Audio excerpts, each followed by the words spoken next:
I'm here to warn you about a growing threat to the laws and values of the United States from a group of religious extremists and fanatics. No, I'm not referring to so-called jihadists or Islamists or to creeping Sharia.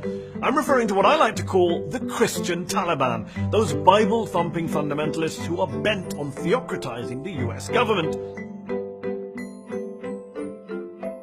There's the Attorney General of the United States, Mullah Jeff Sessions, who wants Sharia law, but of the biblical variety. Asked last week how the Trump administration could justify separating migrant kids from their parents at the border, Sessions said, I would cite you to the Apostle Paul and his clear and wise command in Romans 13 to obey the laws of the government because God has ordained the government for his purposes. Yeah, forget all the verses in the Bible that talk of love and compassion towards the less fortunate. No, obey the law according to Romans 13. The same verses of the Bible, incidentally, that were used to justify slavery.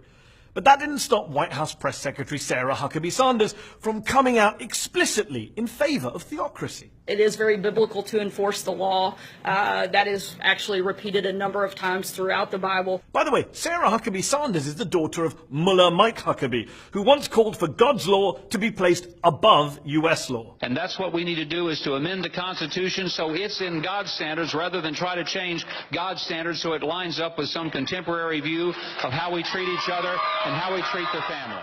There's also Mullah Ted Cruz, whose victory speech at the 2016 Iowa caucuses began with, "Let me first of all say, to God be the glory."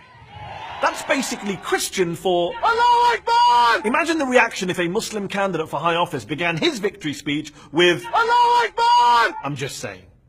Cruz has also said he's a Christian first and an American second. Can you imagine if, say, Congressman Keith Ellison said he was a Muslim first and an American second? Then there's Mullah Mike Pence. I'm a Christian, a conservative, and a Republican, in that order. He's tried to bring his extreme religious views into the science classrooms of America. Let us demand that educators around America teach evolution not as fact, but as theory.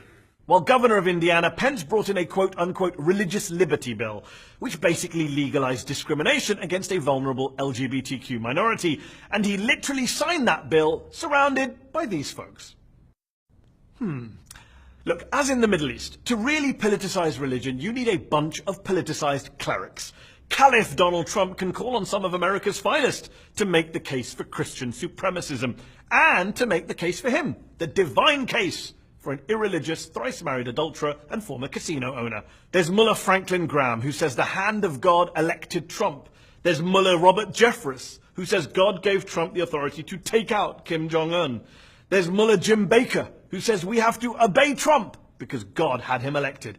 If that isn't the language of theocracy, of zealotry, then what is? And for those of you moderate Christians who are tearing your hair out at the sight of these Christian extremists distorting your precious faith to score political points and advance a narrow, intolerant, hate-filled agenda, all in the name of God and with the aid of Scripture, well, let me say on behalf of all your Muslim friends and neighbors, welcome to our world.